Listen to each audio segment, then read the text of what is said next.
Hello everybody and welcome to Storm Reads, and today I'm going to be doing my recent reads video.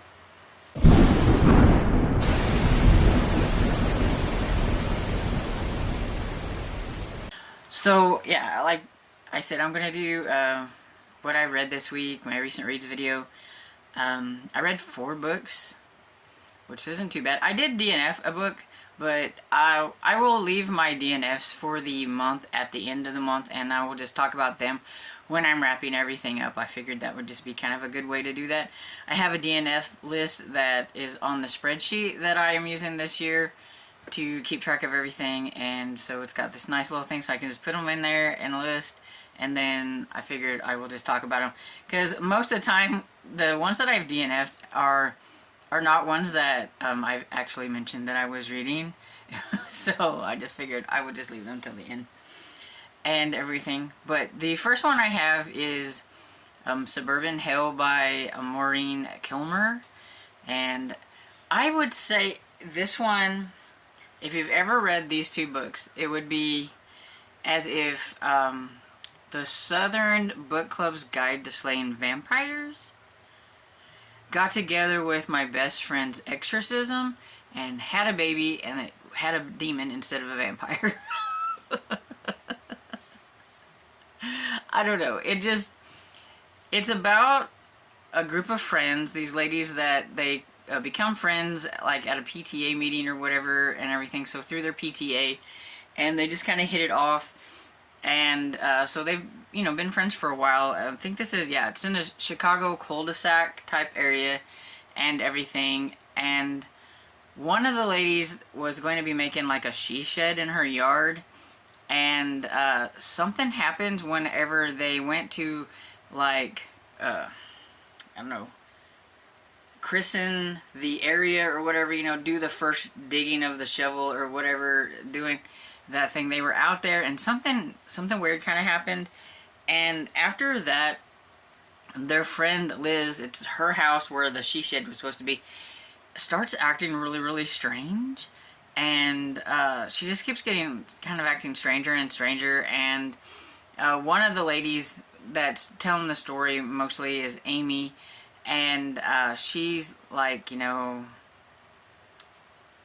something is not right, and I think she might be like possessed or something. And their other friends are like, no, whatever. And then one of the ladies, Melissa, I believe it was, she come from a very like religious background, like more, I would say, like radicals in the religious sect. And so she was like, I'm out. No, there's nothing, possession, all that stuff. She, didn't want anything to do with that kind of thing or whatever because of that and everything. And I'm not really quite sure I liked how religion was played in this story. And so that's just kind of me. Other people probably won't care, but I don't know, it just kind of rubbed me the wrong way. And so that is one of the reasons why this one got like 3 stars. I thought it was kind of funny in places, and it was interesting to see, what was going on and how they were going to get rid of this, their friend that was possessed or whatever, and stuff. It was interesting enough, but I wasn't wowed by it or anything. It was just okay, but I do think that other people might enjoy it a little bit more than I did, but overall it was fine. The next book that I have is How to Marry a Millionaire Vampire by Carolyn Sparks. This is the first book in the Love at Stake series. This was a book that was on that I picked for the Kindle Kobo Clean Out Challenge, and this one was one that I've had on there for a really long time. I think this one might have been, but it was free or something. I don't know. I don't remember what I marked this for, but it could work for the fact that it's been on my Kindle for a very long time, because I think I've had it since 2014. And then it could also work for it was a first book in a series and things like that. And it was okay. I don't know. I feel like this year, like, I'm like super picky about books this year for some reason, and I don't know why. I think a younger me would have liked this a lot better. Maybe if I would have read it back in 2014 when I thought it looked kind of fun to put on here. I'm trying to get back into some paranormal romance. I used to read like a ton of paranormal romance, and then I kind of got out of that, and I'm trying to get back into it a little bit, and I just don't think this one really hit the mark for me. It's about a lady. She's a dentist, and it's kind of funny that she's a dentist, but she's also afraid of blood, so I'm not quite sure how that works. And then you have Roman, who is a vampire, and he's made this synthetic blood that he's trying to keep a sect of vampires from feeding on humans. There are other which think of themselves as like the true ones or whatever, because they still use humans to feed on and things, and they think a little bit lower of the ones who don't want to do that. And one of the inventor guys was coming up with this a doll that looks like a human, and you could they put blood in it, and you could like use it like it was a human, you know, like drink the blood from it or whatever. And yeah, it was a little out there. And Roman ended up breaking one of his fangs on the plastic, so he needed a dentist. So he goes to find this dentist and gets in the middle of the dentist had seen something. A friend of hers was killed, and now she's got these people chasing after her, and so he ends up rescuing the dentist. And so he's trying to get her to fix his tooth, but she's like, I'm not putting a wolf's tooth in your head because his fang doesn't look like a regular tooth. And but he takes her with him and everything, and of course they kind of have this back and forth of, you know, she kind of likes him, but he's also kind of strange. And then when she finds out what he really is, then she's not really quite sure. And you just have this kind of back and forth thing going between the two of them, and I don't know, it was just okay. I don't really know if I want to continue on with the series, because, I mean, it leaves off to where you might need to read the next one to get a little bit more of the story. Like, even though they might have resolved their issues, there's like an overarching story, but I'm not sure if I'm interested enough to even go on. So I think this might be a one and done with this series, and if I get an inkling to try the second one at some time, maybe I will, but it's definitely not going to be high priority, and that's okay. The next one I have is A Trace of Poison by Colin Cambridge. This is the second book in the Fidelia Bright series. I won this book off of Goodreads last year, so look at me getting to it so quickly, because usually I get something from Goodreads and it just sits there. I'm really bad. But this one was, I like this one a lot better than the first one, because I didn't feel that the main character, Fidelia, was quite as, I don't know what to say, pushy and stuff with like trying to figure things out. A little uppity. I felt like she was a little uppity. I think because she knows Agatha Christie, she kind of thinks that she is Hercule Poirot, the female version. And sometimes that gets a little annoying, but I did enjoy this one a little bit more. And in this one, they're at a murder fete, and at this, they're doing this fete to get money. It's a charity thing for an orphanage and everything, and there are some fancy people there. We have G.K. Chesterton, Dorothy L. Sayre, and then of course Agatha Christie herself is there. But there's also a writing contest for some amateur writers, and during the fete there is somebody who kills over dead and has been poisoned, and they assume that it was supposed to be this other guy that was supposed to have been poisoned, but somebody else drank the drink instead. And so, of course, then Fidelia's got to try to figure out what's going on. And there's a lot of things going on. And so, I honestly, I wonder sometimes how Fidelia keeps up with her jobs and what she's supposed to be doing and her sleuthing at the same time. And everything. And she annoys the detective guy, or inspector, I think it is, of course. But, the ending is where I feel like she thinks she's like a Poirot character or whatever, because she has to have like all the attention on her as she tells everybody while they're all gathered together exactly what happened and all that kind of stuff, while the inspector's there waiting for her to say her spiel so that he knows who he's supposed to arrest, because they weren't doing such a good job or whatever. and so yeah, it's okay. I like this one better. Like I said, I give it 4 stars. I have everybody knows I have a it's okay. It was only 3 stars, and there's a it's okay. It's a 4-star. My it's okays have a range, and it's good. How about that? It was good. I'm curious about like the 3rd one. There's 3 of them out so far. And so I'm going to try to get to the 3rd one this year so that I can be caught up, unless another one gets, put out that I'm not aware of. But right at this moment, I think there's only currently 3 out. So I would like to get caught up, because then that would be a series that I'm caught up on. And then I finished the series, finally, because I read the last book in the Writer's Apprentice series by Julia Buckley, called Death with a Dark Red Rose. And I have been stalling on this series forever. I don't know why I didn't jump in and just finish the series out so that I would have one done. But now I have one. So at least I have my first finished series of the year and everything. So yay, go me. But I really enjoyed it. It was a lot of fun. It was definitely different than the other books in the series. This is like a series where there was a story arc throughout like 3 or 4 of them.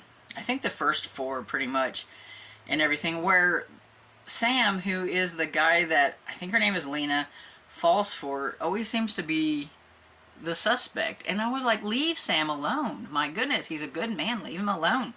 But he always ended up being a suspect in like the first like 3 or so. And it's like, what on earth, poor guy.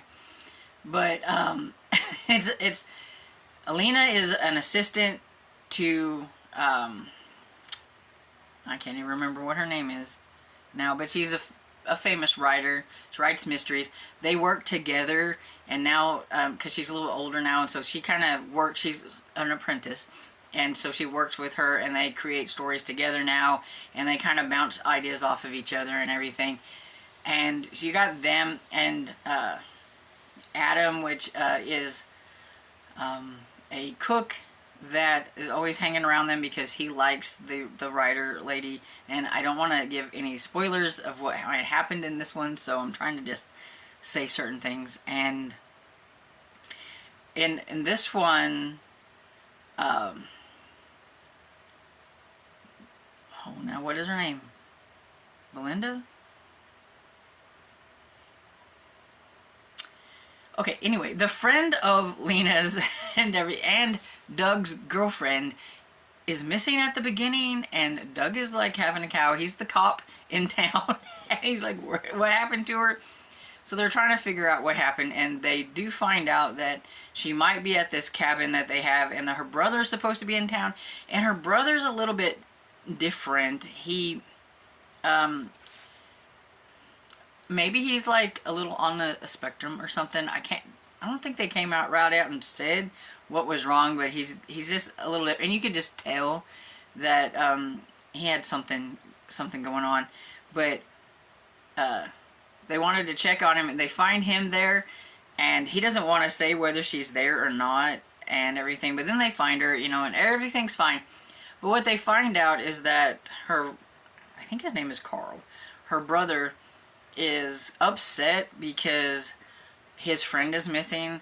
His friend's name is Luis, and there is a new place in town trying to build this huge factory by Blue Lake, which is the water that they get their drinking source from, and nobody wants it there. And you find out that this Louise worked there because Carl works there too, and they think there's some bad things going on at that place.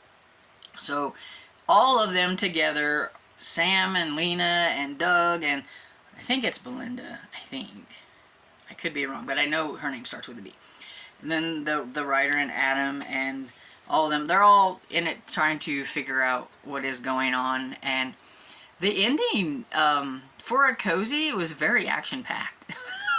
And everybody was in trouble.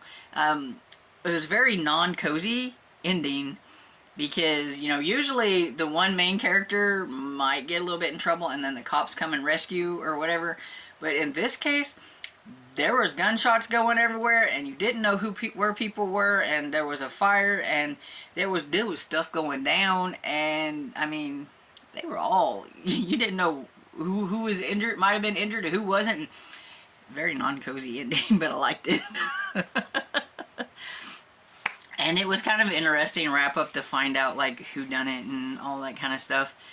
I never would have guessed. It's not one of those that I felt like, you know, for me was easy to guess, but that was okay because I was just having a good time with the characters and all that kind of stuff, and so it didn't bother me like it does on some, but yeah, it didn't bother me.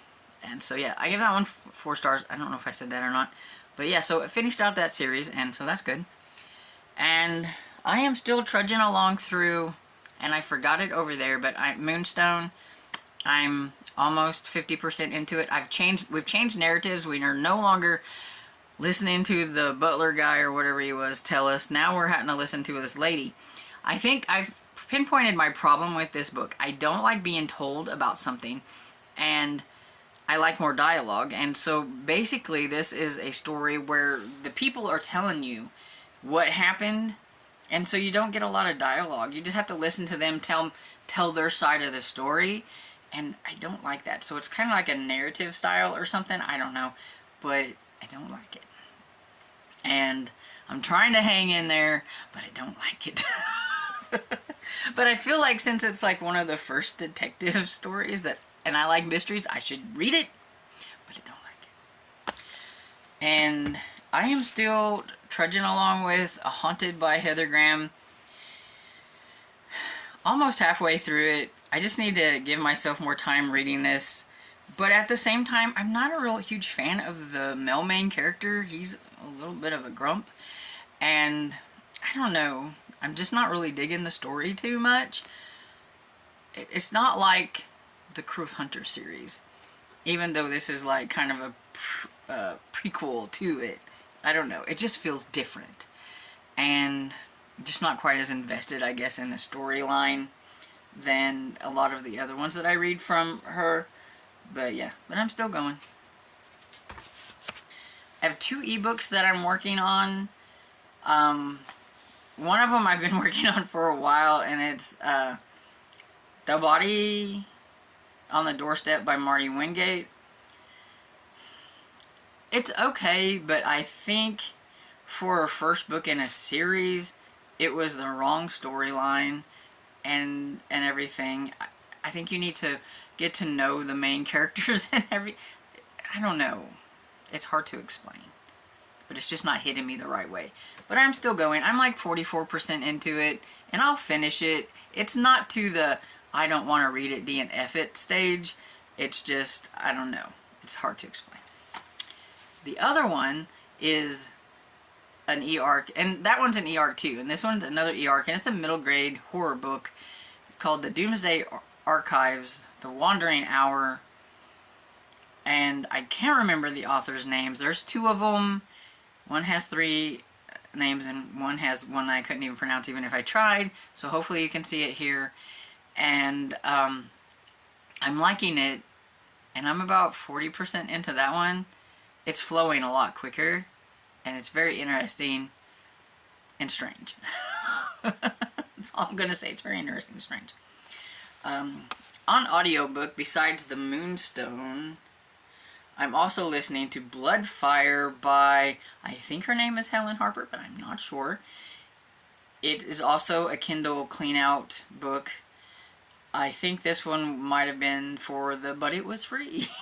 And when I was more into my urban fantasy stage, because it's been on there for a while too, I believe. And it's okay. I'm enjoying that one. Okay. And I think there's another one. Oh, and End of Watch by Stephen King, the third book in the Bill Hodges series. I'm about 18% into it. So far it's okay,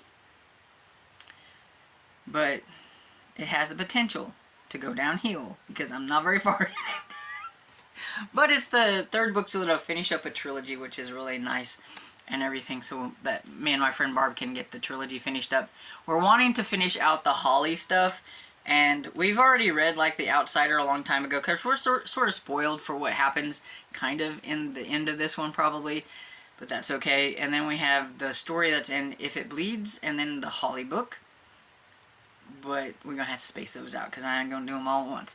But we wanted to at least finish up the trilogy right now, and so that's what I'm doing.